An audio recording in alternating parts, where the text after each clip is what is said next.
Hello, good morning, everyone.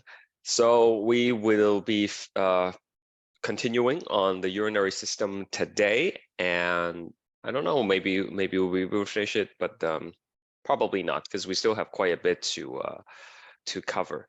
I'm gonna go all the way to 10 o'clock without a break, because I have a meeting that I need to go to at 10, so we'll only have a hour and a half lesson today, and then Wednesday we'll wrap up on the urinary system.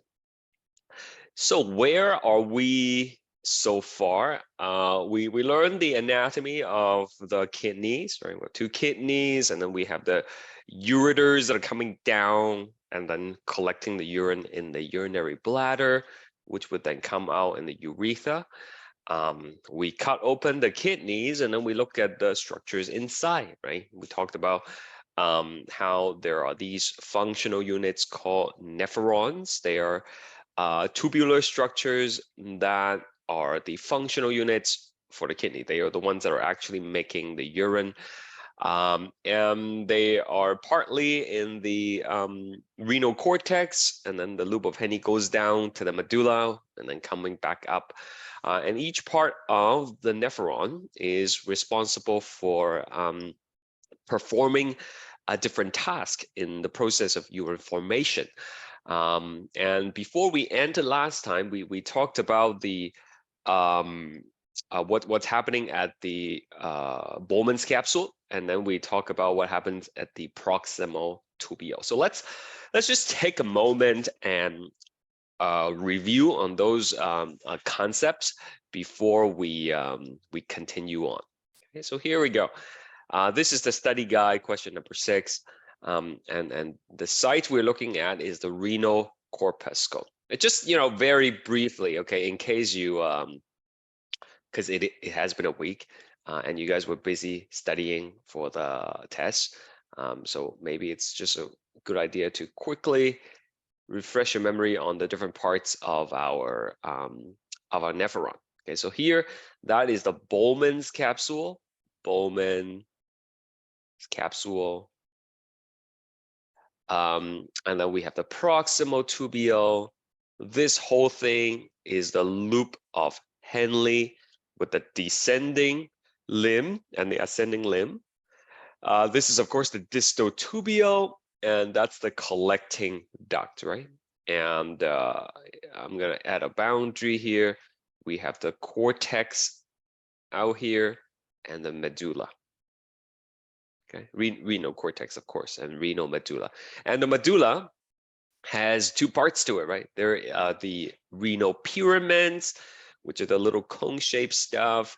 And in between the pyramids, we would have the renal column. Okay? So here, we start at the renal corpuscle, which is really the Bowman's capsule. Bowman's capsule plus the glomerulus.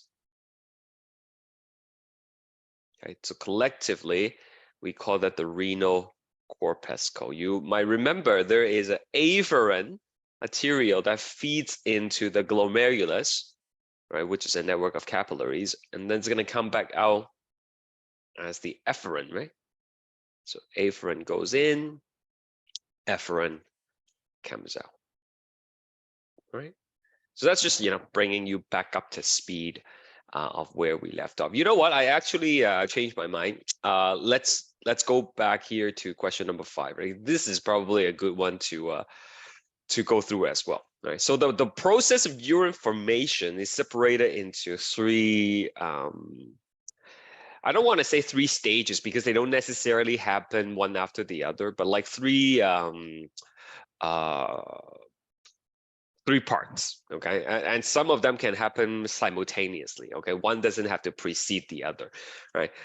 So the first one of these processes, I should say, is the filtration process. Now, this one occurs at the Bowman's capsule. Okay, so let's write it down. Bowman's capsule. Now, this one does take place before the other two, okay? This one is the first step that has to happen, and it happens in Bowman's capsule. And what's happening here is that the movement of substance is going from blood to filtrate. Okay, specifically, it's the blood in the glomerulus, and then it's gonna be coming out. I mean, not the blood's coming out, right? But then, like, components of the blood that are being filtered is gonna come out, and it's going to be captured and contained by the Bowman's capsule. Okay, so that's blood to filtrate. And this is a relatively non-selective process. We're going to go through it again in the next question. So along the way, the rest of the way, in the proximal tubule and the loop of Henle and so on and so forth, we will have opportunity to absorb things back, okay, to take back some of these things that was filtered at the Bowman's capsule. Because you might remember there are useful nutrients that are being filtered in the first step. There are these amino acid, glucose, and even water. We want to absorb most of these things back. So that takes place at the proximal tubule. There's going to be absorption at the loop of Henle, distal tubule, as well as the collecting duct. So it's going to be happening throughout the rest of our nephron. And the direction is going from filtrate back to the blood. Okay, so the filtrate is exist within these structures. Okay, these parts of the nephron. So we're going from the nephron back to the blood. Remember, kind of surrounding the nephron is this network of capillaries, right? Called the peritubular capillaries. Last time I was telling you, right? They are like those plants that grows on the side of a house, right? The ivy, right? I think Min told me there are ivies, and it's kind of like that. The peritubular capillaries kind of grab onto the nephrons, and they're always next to it. So whatever you absorb from the nephron will go directly back into the peritubular capillaries. Okay. Now there are some stuff that you might have missed along the way, and so we're gonna do some secretion. Secretion happens in the proximal tubule. No secretion in the loop of Henle, but we have it going on at the distal tubule and the collecting duct as well. And as for secretion, it is going from blood into filtrate. Missing an L here, I'm sorry. And that would be from the peritubular capillary into the nephron. Okay, so like the first step, the filtration, is relatively a crude process. It's a non-selective. A lot of stuff came out. You might miss some things. Okay, but along the way, we're doing our fine-tuning, fine adjustment to the contents of the filtrate. Okay, by either taking things back through absorption or adding things to it through secretion. Okay, and these two are happening, simultaneously at the same time. It's not necessarily one preceding the other. Okay, so that's that. So let's take a closer look at the renal corpuscle here. Okay, so what happens here? Well, this is called glomerular filtration. Okay, glomerular filtration. It's basically filtering your blood at the glomerulus. That's what it means. Okay, this process is relatively, I never remember to change these things. Relatively, what's the word I'm looking for here? Non-selective. Okay, relatively non-selective, and is driven primarily by blood pressure. Okay, what that means is the filtration process is caused by high blood pressure, right? And the PowerPoint notes show you like regular blood capillaries, blood pressure is about like 15, 20 mmHg. This is like, 4 or 5 times higher in the glomerulus. Okay, and that high pressure squeezes the blood out of the glomerulus, and then the things comes out because the walls of the glomerulus are porous, right? That's just a fancy word for leaky.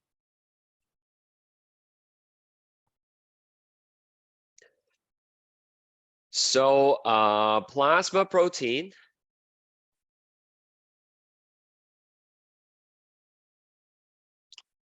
and like blood cells remains within the blood, while things like, water, some electrolyte, glucose, right, waste product like urea, they are filtered out into the Bowman's capsule. Okay, I really got to fix up these grammatical errors. What do you get in the end? The result of this process creates a protein-free plasma. Okay, just same as the plasma of the blood, but subtract the protein because the proteins are too big, right? They can't go through the pores, even though it's leaky, but not everything will fit through, right? Think of like a sieve, right? Okay, like water is just gonna go right through. But if you have some, like if you're draining your pasta or something, right? Get the colander, right? The water will go through, but the pasta is too big. They will get trapped. The proteins are like the pasta in this analogy. Are we okay with what's going on in the renal corpuscle?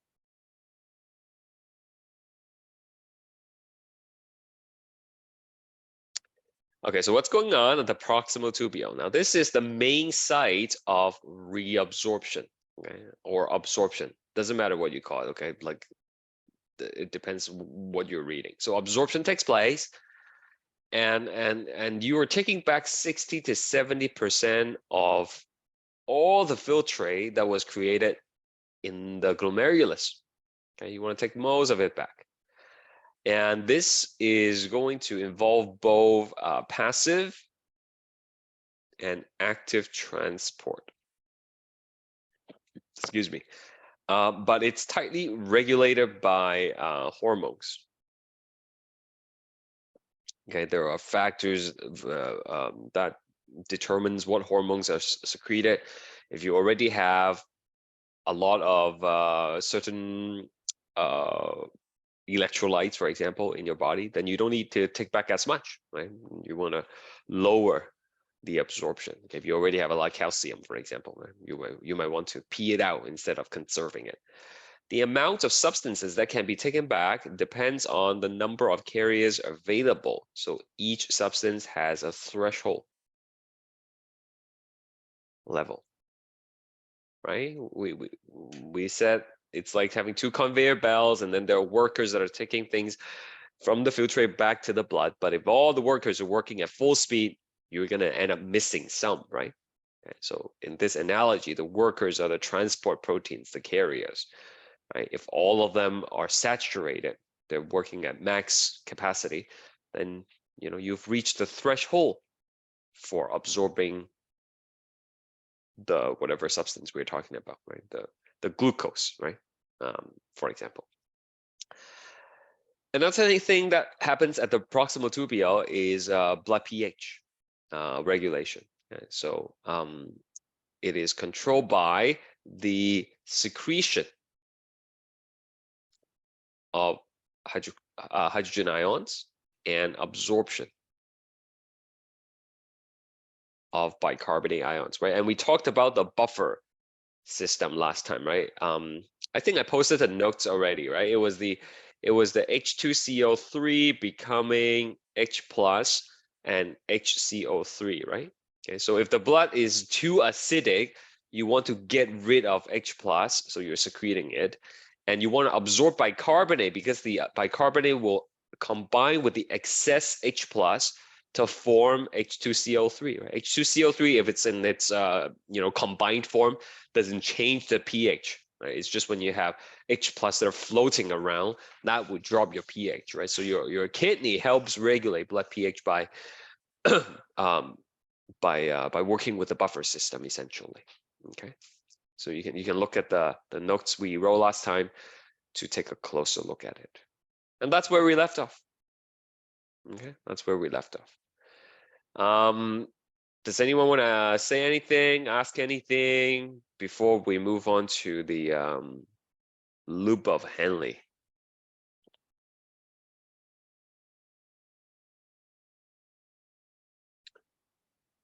Fantastic. Okay, so let's start a new note here.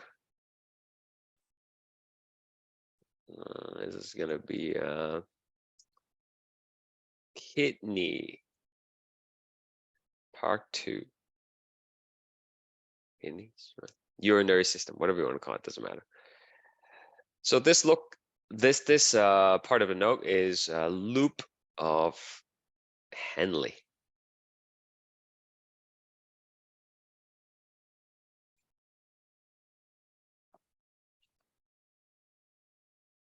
Okay, so let's just set it up and we'll try to understand what's going on here. We have a lot of notes to take today, okay? So brace yourself.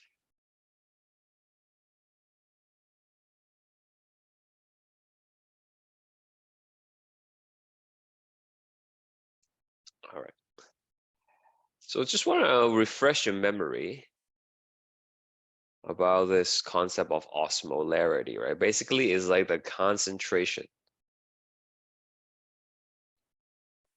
of a fluid, and that's like the simplest way of talking about it, I guess. And so, you know, if it has a lot of sodium chloride in it, for instance, then that's going to have high osmolarity, right? Okay, like saltier. If something is saltier, it's going to have higher osmolarity.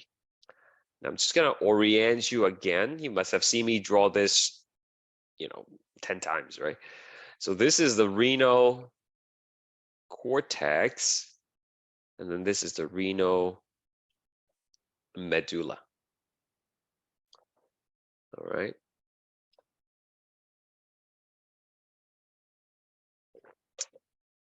And I have been trying to tell you since the beginning of this lecture, like not today, but like last week, right? Of beginning of the urinary system, right? That there is a osmolarity difference between the cortex and the medulla. Do you remember? Does any of you remember which one is saltier? Which one has a higher osmolarity? Anybody remember? The medulla has the higher osmolarity. That's right. Wait, sorry. Yeah, the medulla. That's right. It has a higher osmolarity. Very good. Higher osmo. I'm just gonna put osmo. Okay, I don't feel like spelling the whole thing. This be lower osmolarity, right? Okay, so let's put some numbers there. These are by no means accurate numbers. They're just numbers I'm making up to help you understand what's going on. All right. So over here, we would have, let's say, 600 unit of osmolarity. The higher the number, the saltier it is, okay? And then as we go down, it will get bigger and bigger, right? Like 800, 1000, 1200. Okay, and then let's pop in a 1400 as well, just for the fun of it. Okay, and then we're gonna come back up here. It's gonna be same thing because it's the same section of the kidney. Okay, so try to understand what these number means. Okay. So remember, we're looking at like a slice of kidney, right?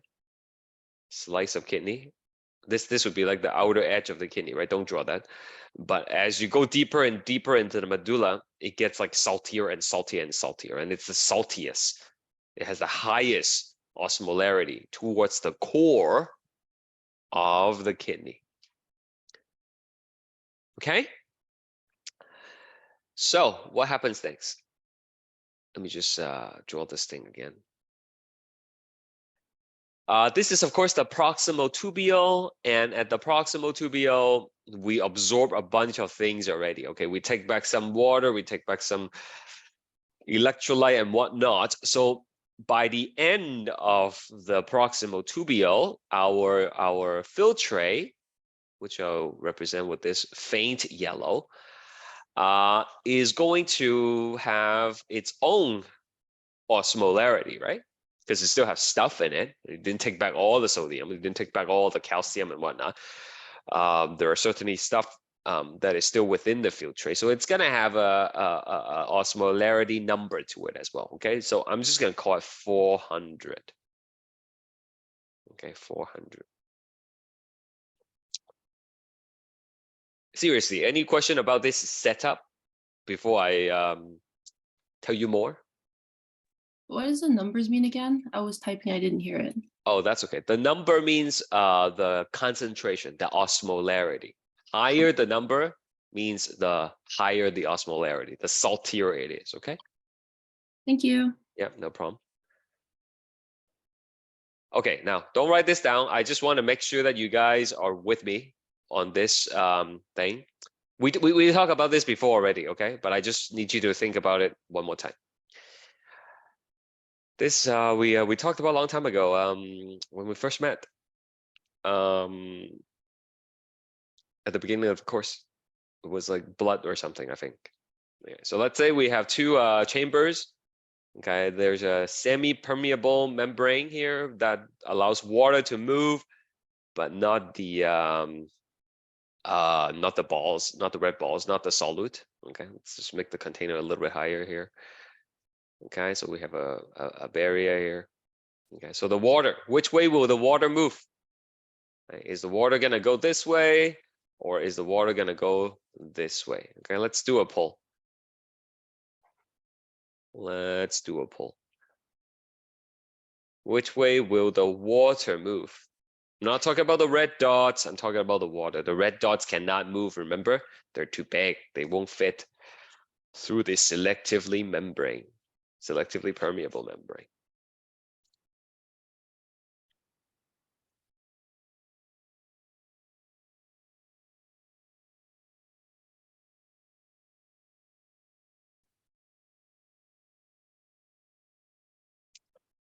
Where will the water move?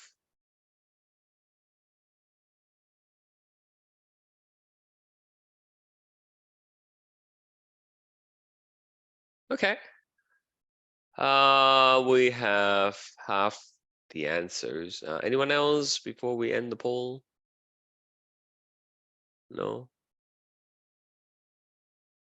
Okay.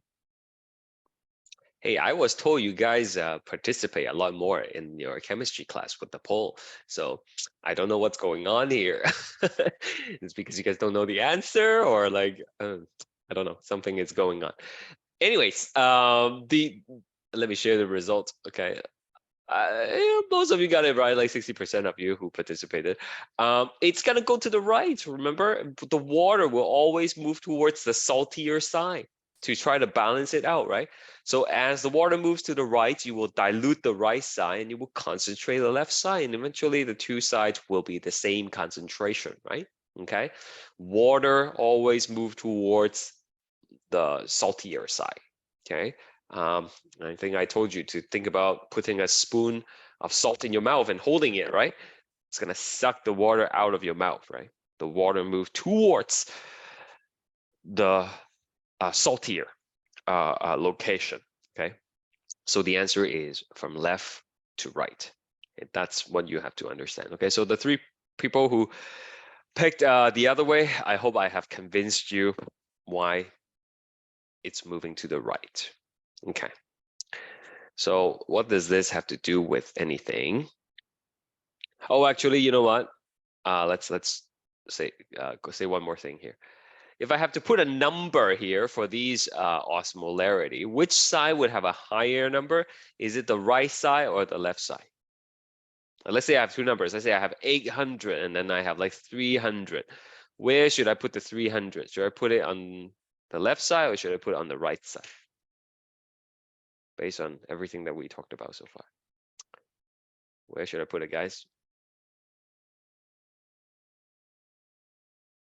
The right? Which hi, the left side. The lower the number, the less concentrated it is. Okay.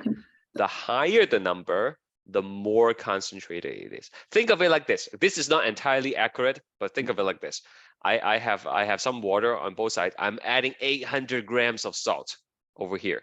And here I'm only adding 300 grams of salt, right? So which one is saltier? Of course, the one that adds 800, right? Is that better? Yeah, sorry, I'm thinking about the concentration of a fluid.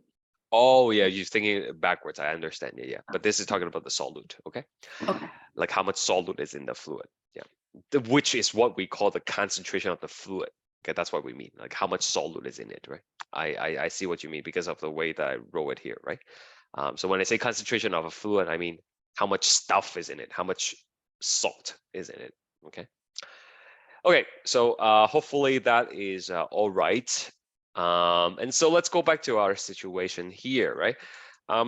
The field tray is going to move down, and this is called the descending limb of the loop of Henle. I'm going to write a note here for you, descending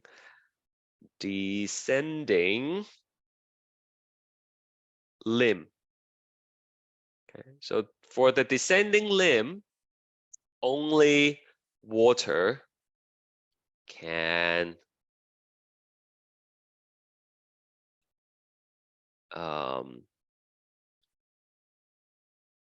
move across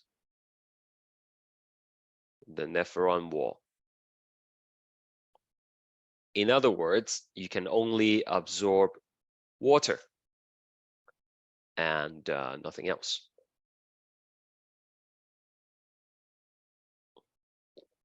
And again, you have to remember, we are learning this in a very basic sense, right?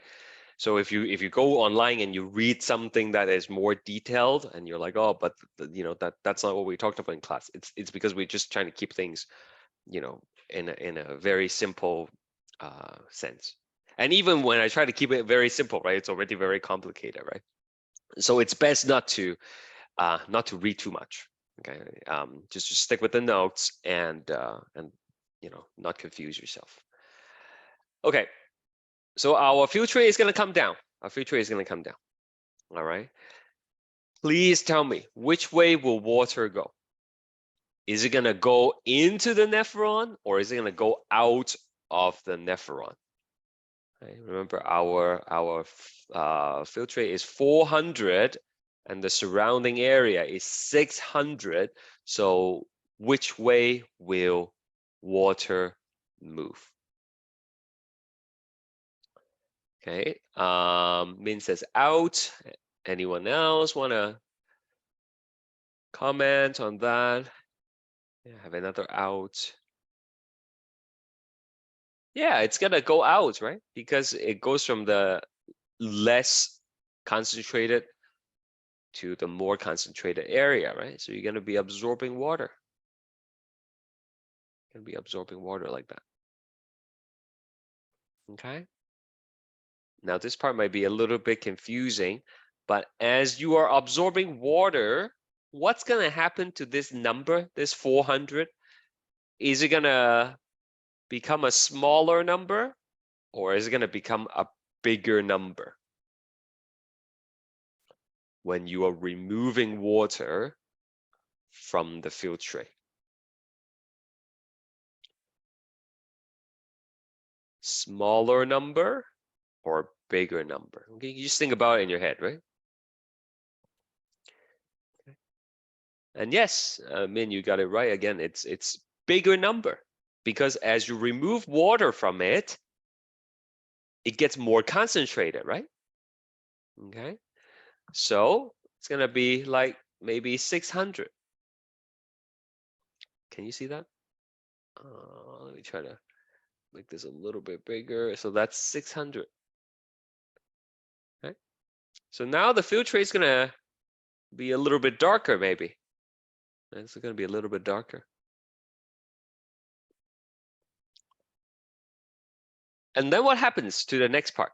The next part, we are comparing 600 to the surrounding, which is 800.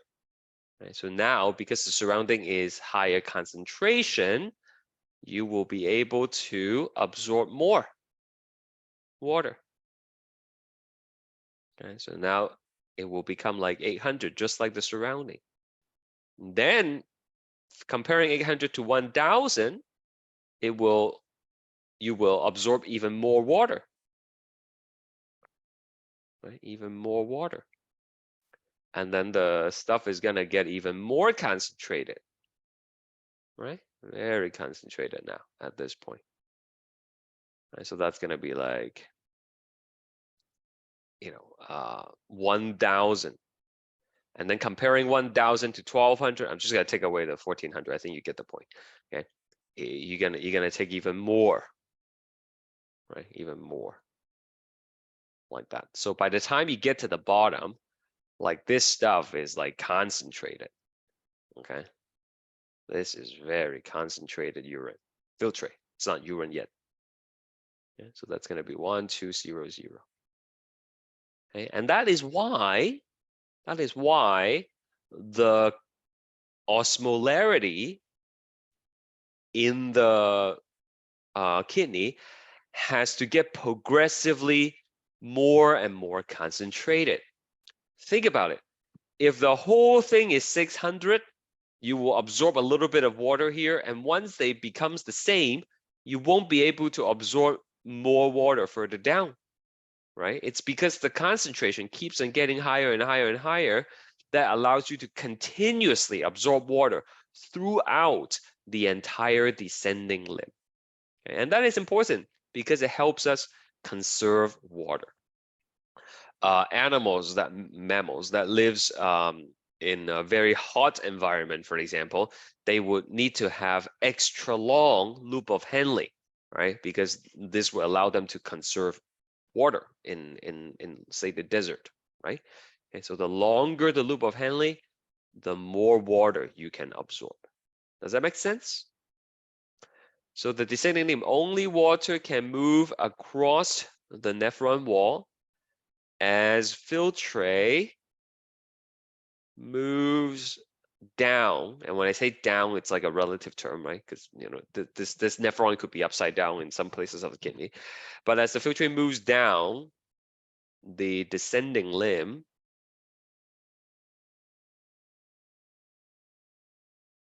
water is absorbed by osmosis, right? Because water will naturally just go. And what happens is the concentration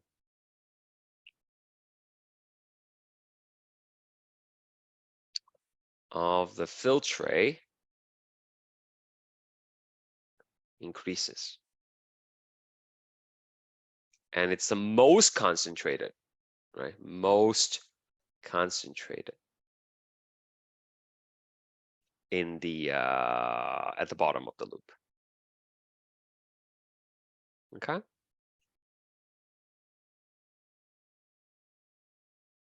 Just gonna give you a moment to write down what you need, type down what you need, and then I'm gonna tell you more.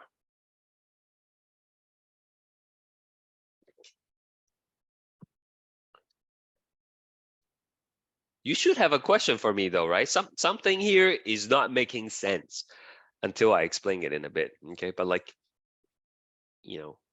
does something look weird to you? Like with all the water coming out, like you should have a question for me, guys. Is the water going to come back in going up? Okay, yeah, that's a that's a fair question. No, and that's not the question I'm looking for though. But good for you for trying though. Yeah, it's good to have some feedback. The question I usually get is this. Look, Vincent, like the water is coming out, I get it. It goes from the filtrate back to the surrounding, and as you remove the water, the filtrate gets more concentrated. But what about the medulla? With all the water coming out, aren't you gonna like dilute your medulla, right? Like, isn't these numbers gonna drop, right? Like, you know what I mean? Makes sense, right? Because like 600, and then you're adding water to the surrounding, which is gonna dilute it, right? So that's a fair question, because eventually it will be so diluted that you won't be able to absorb water, right? It seems like that would be a problem. And then I would say, Great question, and here is the answer to the question. Remember, surrounding the nephron is going to be the blood vessels, right? The capillaries, the peritubular capillaries. So the water is not going to stay there forever, okay? For reasons we're not going to go into because it's too complicated, the water will just go right back into your blood vessels, your peritubular capillaries. So it's just staying there temporarily. It's just like a transient. Okay? It passed through and then it goes right back into the water. So it's not going to be diluting your kidneys, medulla. Okay. Now, this is the peritubular capillary, but the part of the peritubular capillary that's right next to the loop of Henle, that's called the rasa vecta. Actually, maybe I took it out in the notes. If I took it out, then you won't have to know. Let me see if I have to, like here, right? Like that's what I'm trying to draw. Oh, it's still in the notes. Did I mention it? Anyway, I'll just put it down just in case. Okay, so vasa recta. Again, this is just like the specific portion of the peritubular capillary that's right next to the loop of Henle. There's just like a special name to it. Okay, there's nothing more. Okay. All right, so let's see what's going on here. Now on the way up, we have the ascending limb. Ascending limb. Okay. So this part, it's actually only sodium chloride can pass through.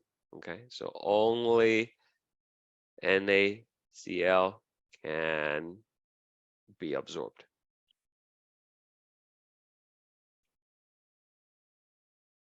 All right. And so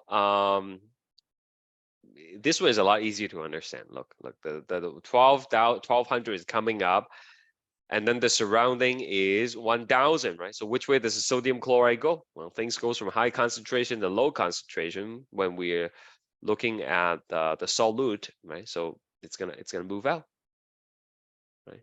Sodium chloride, and that's gonna cause the filtrate to become less concentrated now. Okay, so that's gonna be 1000. Okay, and then as we go higher and higher up, you're gonna be absorbing more sodium chloride. Right here, more sodium chloride. Right, like you get the idea, right? And so it will become less and less concentrated. So 800, maybe 600. Okay, and finally it's gonna be less concentrated again. Okay, so the final concentration like might not be 400, right? It might be higher, lower. It depends on how much was being absorbed, right? So the key thing here is when we are going up, sodium chloride is being absorbed, and long story short, concentration of filtrate decreases as it moves up the ascending limb.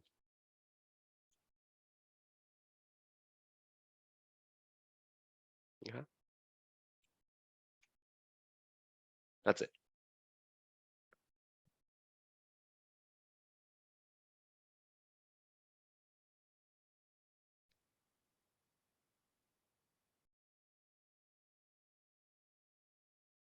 So what was the whole point? Like you look at this and you're like, well, you went down and it gets more concentrated and then comes back up, it gets less concentrated. Like, what was the point of going through the loop? Well, the point is you absorb a lot of the water back, so that helps conserve water in your bloodstream. And on the way up, you are going to absorb the sodium chloride as well. right? If you only absorb water and not sodium chloride, that dilutes your blood, right? So you want to have some NaCl as well. And in fact, the ascending limb, all those sodium chloride will help maintain, some of it will help maintain the concentration gradient in the renal medulla. It keeps them salty, right? Some of it will go back to the bloodstream, but some will stay there to counteract the dilution that's going on with the absorption of water.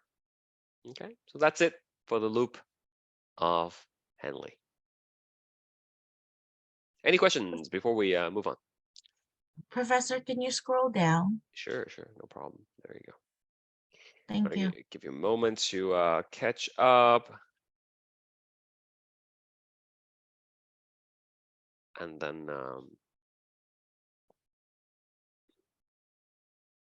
we will move on. Let me know when you're okay, Min?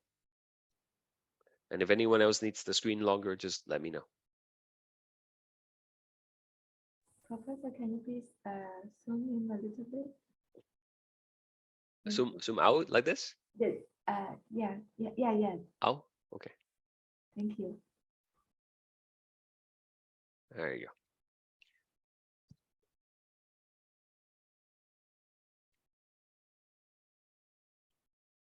Okay, key takeaway is this. Like the numbers are just showing you how it happens, but the key point is on the way down, you absorb water and it gets more concentrated. On the way up, you absorb NaCl and it gets more diluted. That's basically it, right? Okay. And if an organism lives in a hot environment and they need to conserve water, you would expect them to have a longer loop of Henle. Okay. Good.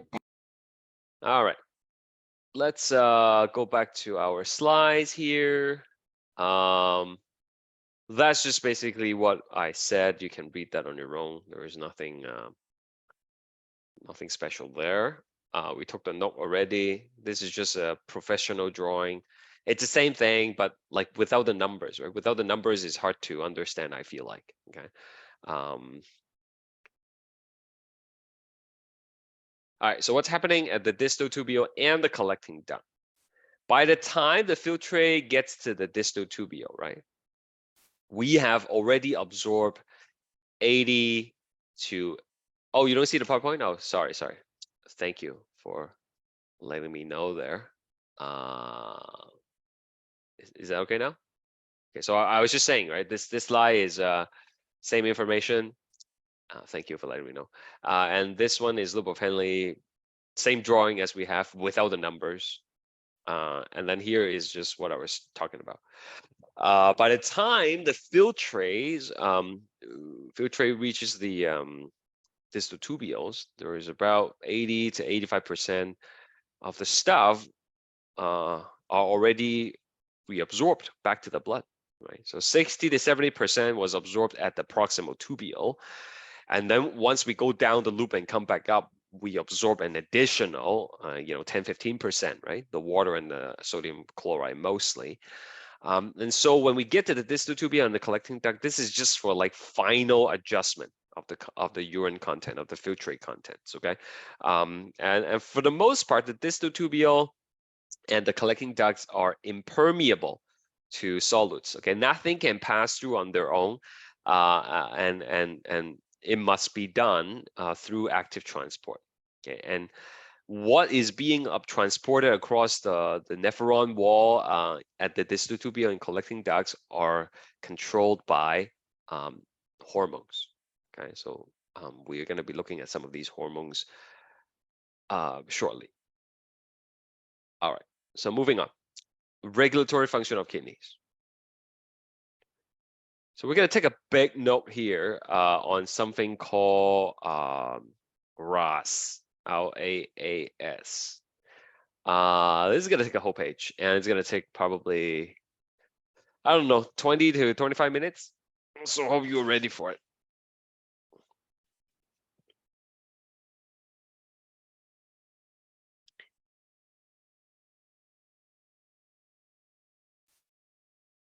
RAS. Before we continue, I would like to ask the class again. What kind of homeostasis process does the kidney plays a role in? It was one of the earlier slides that we had in the lecture. What does it help maintain? We know about blood pH already, right? With the buffering system, the secretion of H+ and absorption of HCl3. But what are the other two? Do you remember? Blood pressure. Yeah, blood pressure. Very good, Shelley. And one more.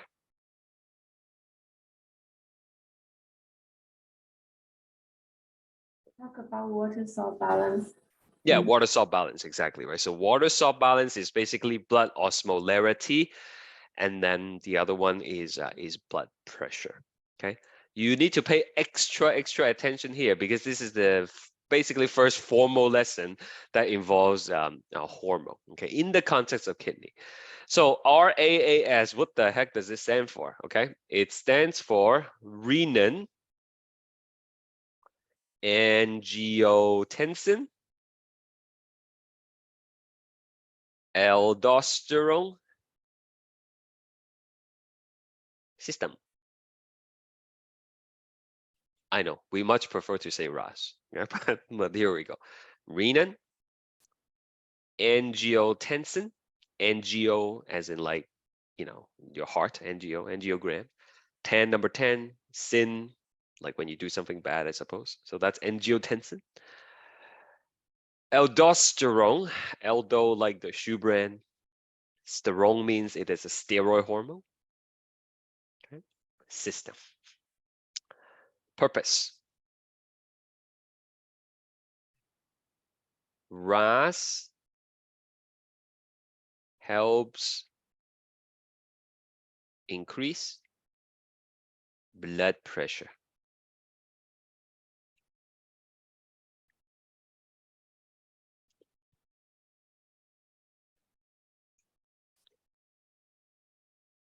So the theme that surrounds hormone is that there has to be some kind of trigger for the body to release the hormone.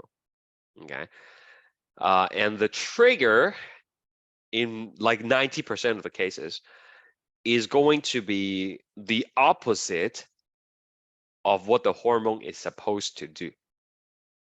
Now, let me say that one more time. The trigger to release a particular hormone in most cases is going to be the opposite of what the hormone is supposed to do. So if the RAS system is supposed to increase blood pressure, when do you want to turn this system on? Do you want to turn it on when you have high blood pressure? Or do you want to turn it on when you have low blood pressure, right? So common sense tells you you want to turn this on when you have low blood pressure, right? So once you turn it on, it will bring it back up. It's like your heater, right? And your AC. When do you want to turn the heat on? When the house is hot or when the house is cold, right? Of course, when it's cold, right? So when the temperature is low, you turn on the heat to bring it back up. So you see the action is opposite than the trigger, right? That's what happens for most of the hormone. So if the action of the RAS is to bring up blood pressure, then the trigger for it is going to be a drop in blood pressure. Okay? So give me some examples of why someone might have low blood pressure. Okay, like it doesn't have to be diseases. Okay? Just like everyday things that we do, what situation might you be in that would cause you to have low blood pressure? It's more common than you think.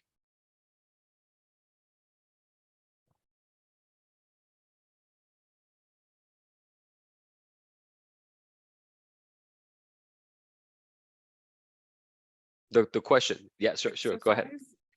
What's that? Exercise? And what part of exercise would cause you to become to have low blood pressure? Would you want to elaborate on that? Let me think about it and come back. Sure, no problem. Min said for a long time, or sitting for a long time and then suddenly getting up. Yeah. That would get you a little bit lightheaded, right? Sure. But the low blood pressure is very transient in that case. I would say it's not long lasting. Shelly, I saw you unmute you. There's something you wanna? Okay, shock. Yeah.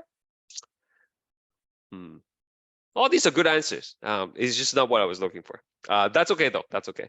Panic attack. Okay, dehydration. Okay, I see one. Shimon, that's right. Okay, dehydration. Right? In the summer when it's really hot, and then you don't drink enough water. You don't drink enough fluid. You get dehydrated. Right? Dehydration causes your blood volume to go down, which means your blood pressure is going to go down, right? Okay, so that's a possible cause of drop in blood pressure.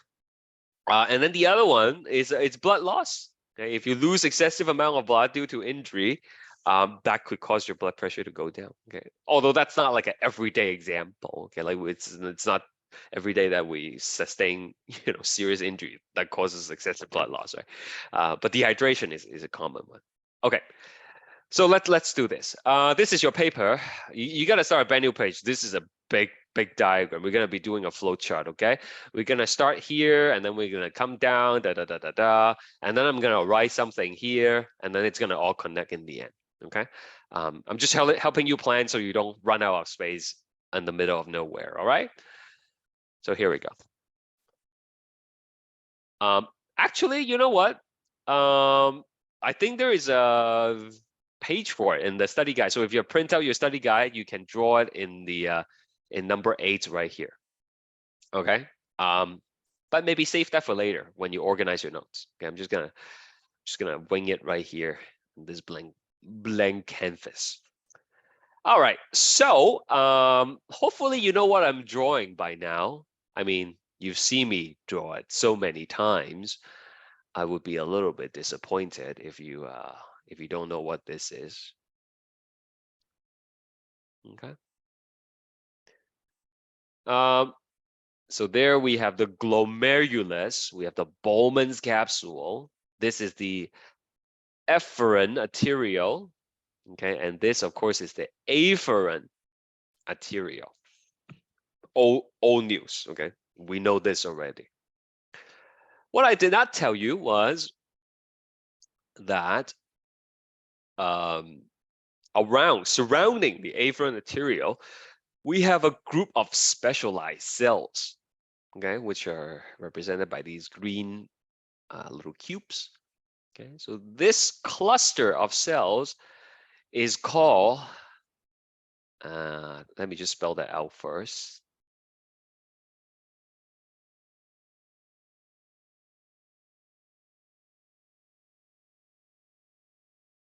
Okay, juxta means next to. Glomerular apparatus. Apparatus is like a group of cells that performs a specific function. Okay, group of cells that perform a specific function. And this group of cells is located next to the glomerulus. So it's called juxtaglomerular apparatus. Okay, we're just going to call it JGA for short. Right?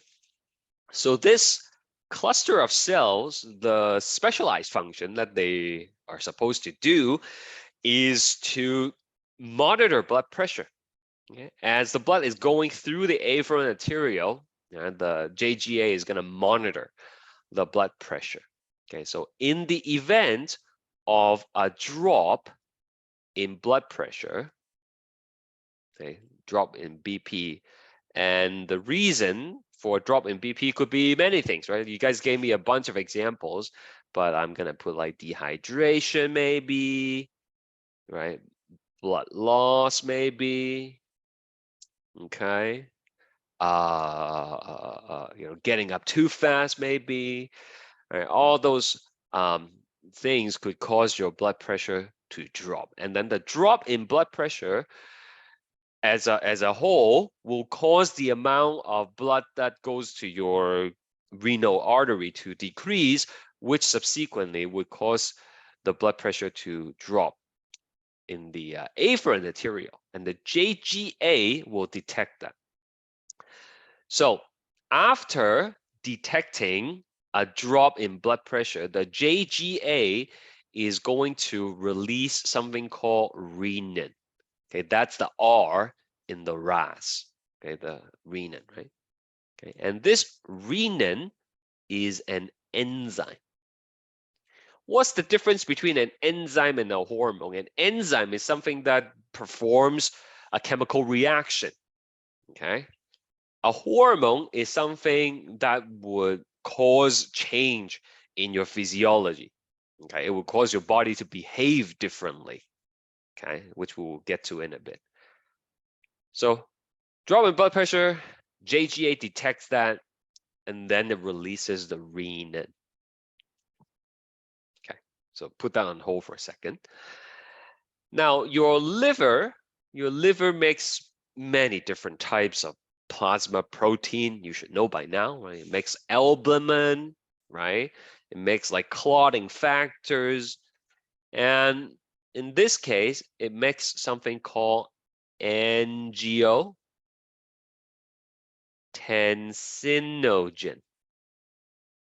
Okay, so it's similar to this name, angiotensin, but this is angiotensinogen. Does anybody want to guess what the difference between angiotensinogen is versus angiotensin? You should know because we talked about this before. You know, in terms of like the what? angiotensinogen is inactive. That's right? Remember the suffix ogen? It means it's inactive, right? So this is inactive, right? So unless you are suffering from low blood pressure right now, which hopefully you're not, okay? Then all your angiotensinogen will just be circulating in your blood. Okay? They're turned off at the moment. They're not doing anything. Okay? We don't need them unless we have low blood pressure. Okay. So when we do have low blood pressure, because of whatever reasons, the renin that is released from the JGA will cut the angiotensinogen. Okay, it will cut off the inactive part and then it will change it into angiotensin. Number one. Okay, number one.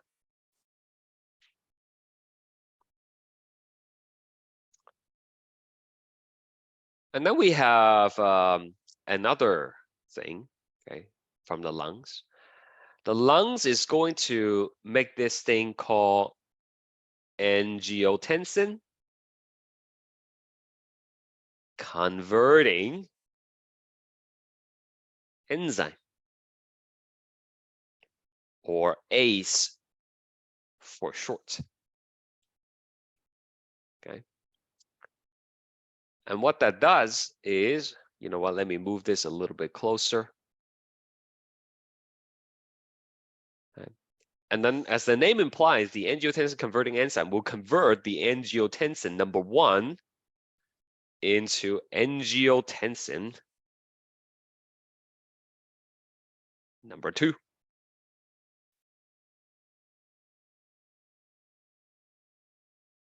Okay, so to fully activate angiotensinogen, we need two things. We need the renin and then we need the ACE. And then the angiotensin will do two things. Okay. So just backtrack a little bit. What's the problem here? What's the body trying to do? Right? The problem is that, yeah, go ahead, Leah. Increase blood pressure?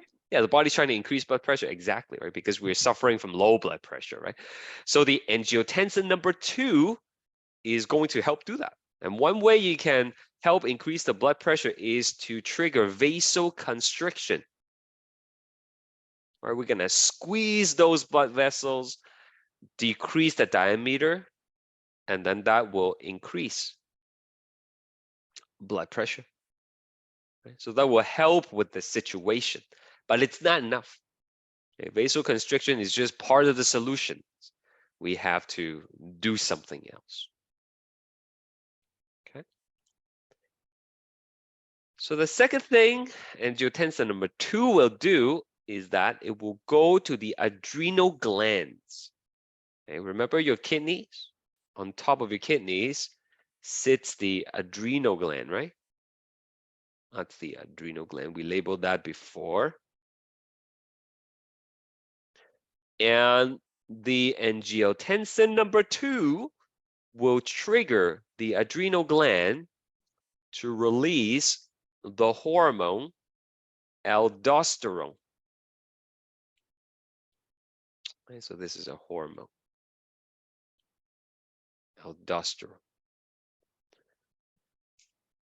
And aldosterone is going to act on distotibial and collecting duct at the nephron.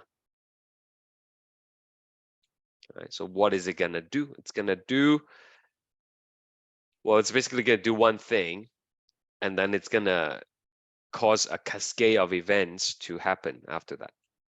Okay, so remember, at the distotibial and the collecting duct, nothing gets absorbed or secreted unless there is a hormone that tells it to do so, right? So in this case, in the presence of aldosterone, it will increase sodium chloride absorption. Okay, so look, this is the nephron, right, at the DT and CD. And then this is going to be the peritubular capillary, the blood. So you have some sodium chloride here, right? It just came back up from the loop of Henle, right? You already absorbed some NaCl, but then let's absorb more. That's what aldosterone will do. Yeah, aldosterone will tell the body to take back even more. So look, all these black dots are the sodium chloride. In the presence of aldosterone, you will move them back to the blood. You will move more of it to the blood, right? Okay, so now you have more sodium here. Right? Because of the movement of the sodium chloride, water will follow. Right? Water will follow the salt. It will always follow the salt. So in this case, as a result of increasing sodium chloride absorption, you will end up increasing water absorption. Right? But this one is by osmosis, right? So what happens if you have more water being absorbed? Your blood volume goes up, which means your blood pressure also goes up. And that's good, right? Along with the vasoconstriction, these two things will bring your blood pressure back up. Okay.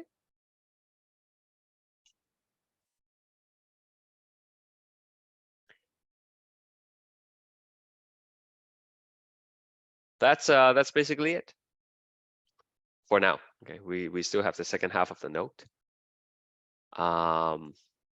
Any questions about any of these things before we continue? What's the difference between a hormone and an enzyme again? Okay, so enzyme is just going to allow a reaction to occur. Right? So for example, the renin change this into this. Okay, it causes something to change from A to B, basically. Okay, a reaction.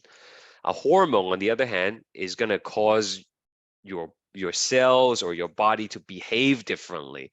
In this case, the aldosterone is going to cause your kidney to change how it functions, right? To change its physiology, right? To absorb more salt. Right? It's not a chemical reaction that it's doing. It's completely changing how an organ behaves in this particular case. Does that make sense? Thank you. Yeah. All right. All right. I'm going to go through 2 questions with you. And these are going to be on your quiz, okay? Did I already tell you? You get 2 shots at your quiz number 3, right? Okay. Because usually people do so bad on quiz 3. I don't know why. It's just like the kidney is just like messing people up. So you have 2 attempts, and the highest one is going to be recorded. Okay. I forgot when the quiz is going to be. I have to double check. Probably next week, right? If, I'll post the information later on. Okay, but take a look at this.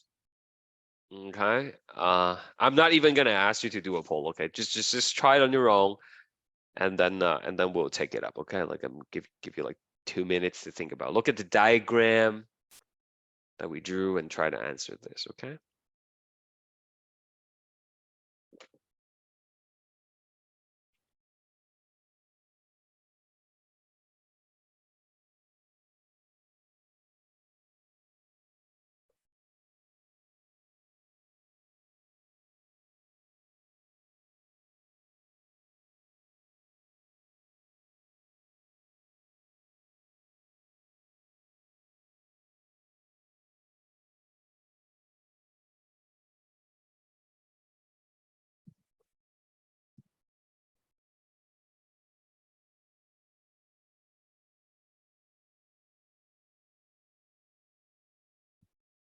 Okay.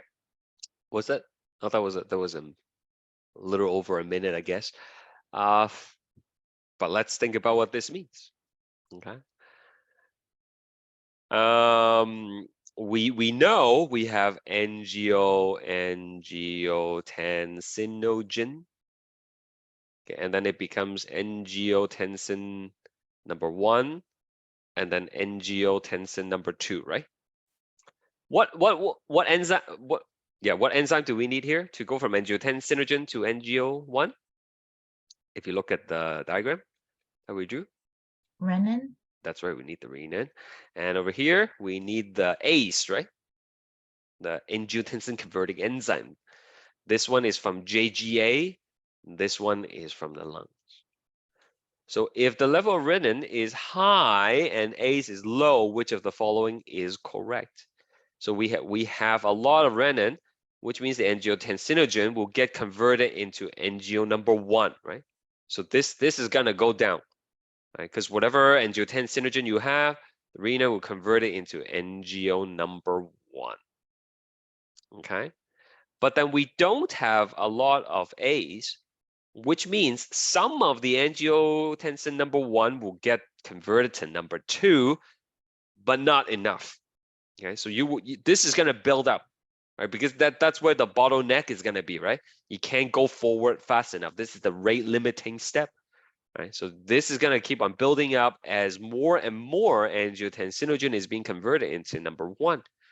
And then number 2, you will have some, but not a lot. So the answer is low, high, low, which is D. Please ask. Sorry, why we have like lower the low angiotensinogen? This one? Yeah, Yeah. because you have a lot of renin, right? Which will convert all of it, Oh, thank you. right?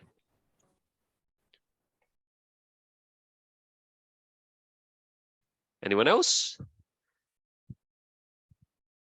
So then, Professor, why is the antigen 2 is still low? Because to convert from 1 to 2, you need to have A's, right? But we don't have enough A's. A's is low right now. So, only some of it is going to be able to get converted. Right? So we have like a build up, a backlog of angio 1 waiting to be converted, but not enough enzymes to do it. Does that answer your question, or you have a follow-up question? Oh, it answered the question. Thank you. Great.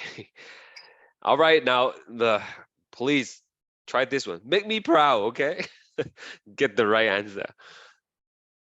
Tell me I'm doing something right, please. Let me launch the poll here.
Okay, I have people choosing between A and B.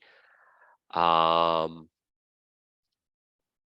does anybody wanna? The correct answer is B. Okay, so anybody who chose B wants to explain, or do you want me to explain? I can explain. Yes, please. Let me write out first. The angiotensinogen, and then it becomes NGO1 and NGO2. Yes, go ahead, please, Leah. Okay, so there is going to be a lot of angiotensin because the renin is low, which is the rate limiting step. And because of that, the angio2 is going to be low as well because there's not enough angio1. Exactly, right? So it doesn't matter. We have a lot of A's. If you don't have the raw material to convert to 2, you're still not going to get a lot of number 2, right? You guys understand that? Right? So we don't have a lot of NGO1. What's the reason? What's the reason why we don't have a lot of NGO1? Because the angiotensinogen is not being converted to angiotensin 1 fast enough because we don't have enough renin, right? And, you know, it's like the whole supply chain issue here, right? So not having enough renin will cause you to have a build-up of angiotensinogen. Okay, you will have a little bit of NGO1, and whatever you have will get converted to number 2 right away. But since we don't have a lot of number 1, you're also not gonna have a lot of number 2. Okay, if I compare 1 and 2, you will have more 1 than sorry, you will have more number 2 than number 1, but still both of them are going to be low. So the correct answer is high, low, low. Okay. So you should, you know, go through these 2 questions, think about it, play around with different combinations. What if it's high, high? What if it's low, low, right? Yeah. Food for thought. All right, let's go back to our note here. So your body is have to maintain homeostasis, right? It's this internal balance. Okay, so it's a delicate balance. So if there is a mechanism for bringing blood pressure up when it's too low, that's the job of RAS. There must be a counteracting mechanism to bring it down when it's too high. Okay, so I'm gonna do this in a different color so that you will see the distinction. Okay, so high blood pressure. What happens if you have high blood pressure?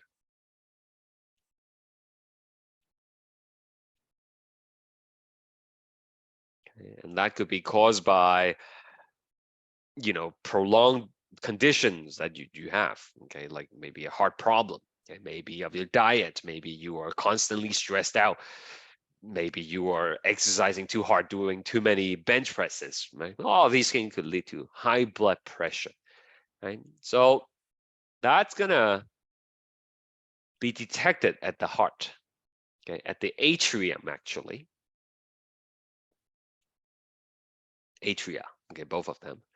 So within the atria, you have a cluster of cells that would secrete a hormone when the blood pressure is high. This hormone is called atrial, because it's coming from the atria, atrial natriuretic hormone, or ANH. A lot of these hormones have like acronyms. It's good to know what it stands for because the name usually tells you what it does. Okay, so this is from the atrium, like I said, and it's natriuretic. Uretic means peeing, basically. Okay, to put it in simplest term. And natri. Anybody know what element are we talking about here with the natri here? If you have to guess. Sodium? Yes, because Na, right? Okay, so natrium it's the Latin name for sodium. That's why the symbol for sodium is not SO and it's Na, right? So this hormone, the atrial natriuretic hormone, is gonna make you pee more sodium. Uretic means pee, And what are you peeing? We are peeing more sodium. That's essentially what it means, okay? So what does it do? A couple things here, right? The ANH will go inhibit. This is the universal symbol for inhibit, okay? In biology, we just draw a line at the end of it, but I'll put inhibit. It will inhibit renin. Totally makes sense. We are suffering from high blood pressure, people. Let's not turn on the RAS, because RAS is gonna crank it up even more, right? So it makes sense to inhibit the renin, okay? It will also inhibit the aldosterone.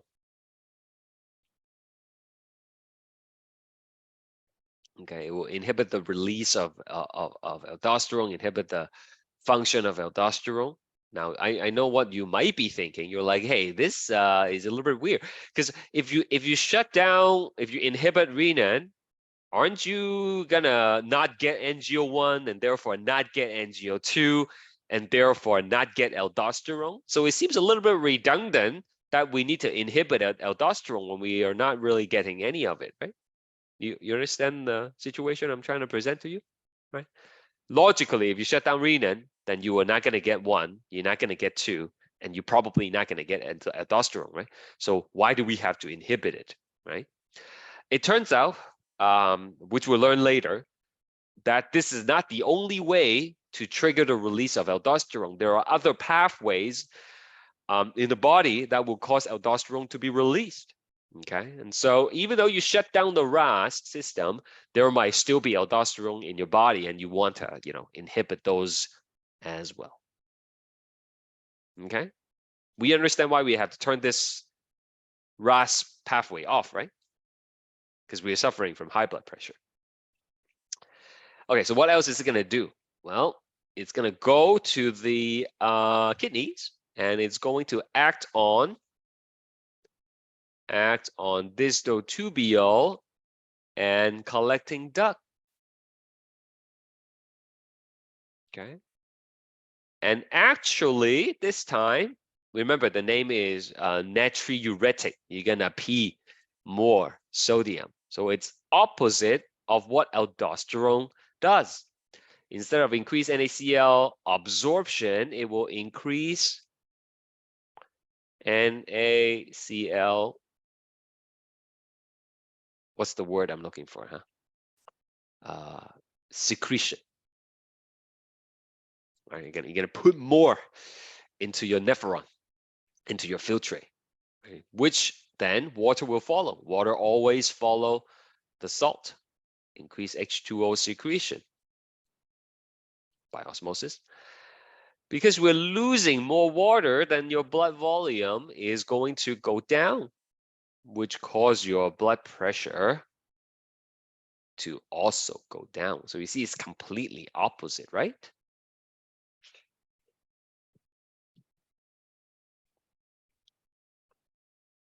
Does that make sense?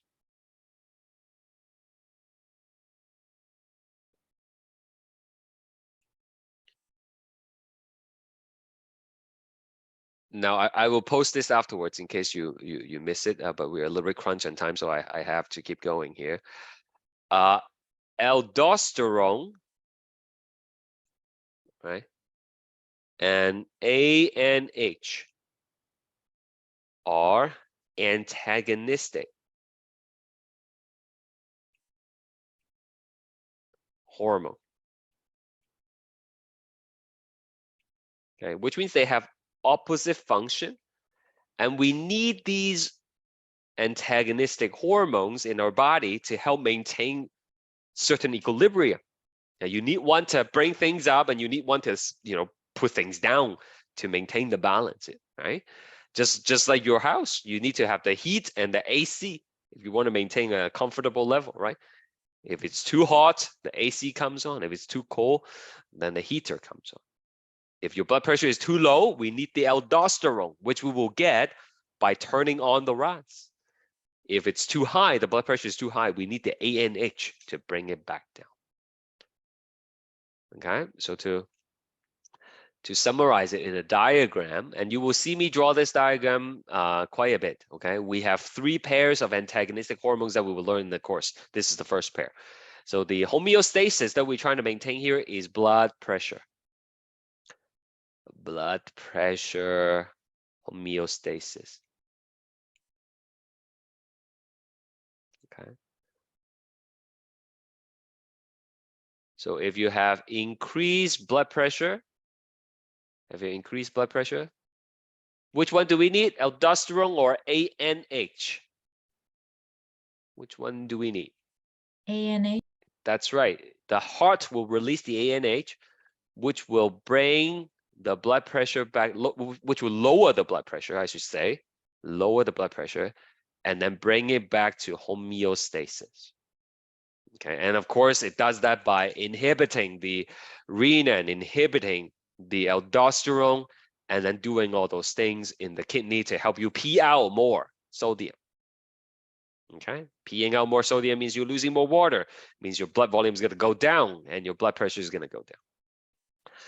On the other hand, if we have a drop in blood pressure because of dehydration, blood loss, what have you, then we are going to activate the RAS, activates RAS, which ultimately leads to the release of aldosterone. Aldosterone will bring blood pressure back up by absorbing sodium.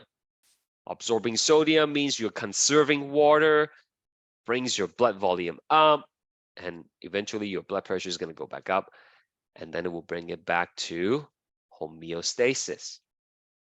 Okay, so this is exactly like the AC bringing the temperature back down, and this is like the heater bringing temperature back up, except we're not talking about temperature, we're talking about blood pressure. Okay, any questions? I still have one more thing I need to tell you.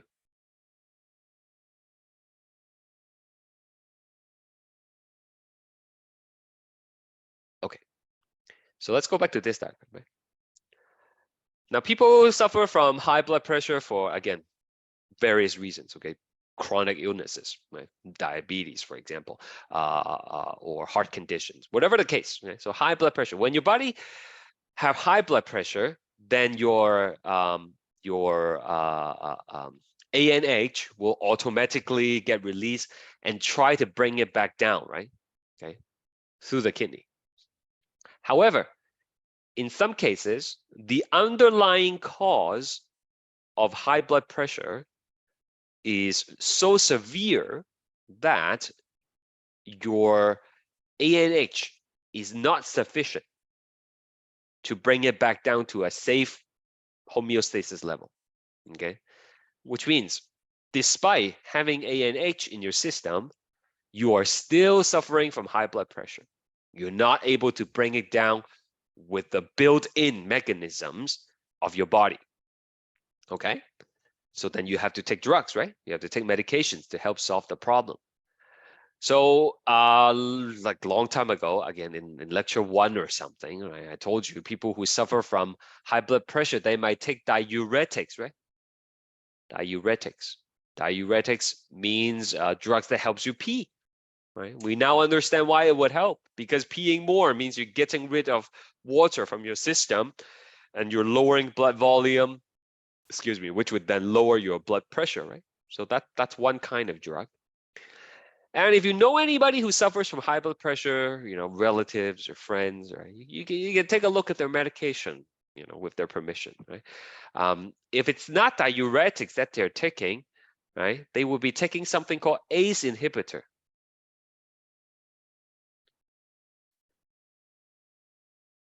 Okay, sure, it's going to be some kind of brand name, but in bracket it will say ACE inhibitor. Okay, so what does the ACE inhibitor do? Well, the ACE inhibitor is going to inhibit the ACE, right? So why might that help?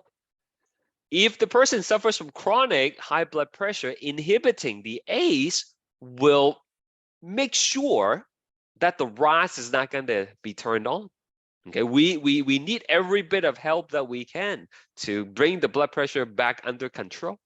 Right? So by inhibiting the ACE, we will not be getting an angiotensin number 2, right? We're not going to be getting the vasoconstriction. We're not going to be releasing the aldosterone, right? And if somehow we still have some aldosterone, because you already have high blood pressure, the ANH in your system will be shutting it down. Okay, so the purpose of the ACE inhibitor is to further dampen the effect of the RAS, okay, to help bring the blood pressure under control. So you know those questions that we did, right, with the low and the high, right, and the consequences, right? That's essentially like, you know, having ANH, which would cause the renin to go down, right? Or like taking the ACE inhibitor, which would cause the ACE to go down, right? And then you can do blood tests to check the level of these things, and that would give you an idea of what's really going on in the body and whether the drugs are working or not. Okay, so that is that is basically the whole RAS system. We will review this on Wednesday, and we still have one more hormone to learn. And you know, we just have a few kidney diseases to go to wrap up the lesson. Okay, and we will also start on the next lesson on Wednesday. Okay, the skeleton and the muscle, right? And you need to bring colors for that one. Okay, we're going to be coloring the skull and the bones, and that's going to be like a lot of stuff. So for those of you who missed what I said earlier, I have to go now because I have a meeting I had to attend to. So that's it for today. I'll post the notes afterwards, and I'll see you all on Wednesday. Okay. Thank you for coming. Bye for now.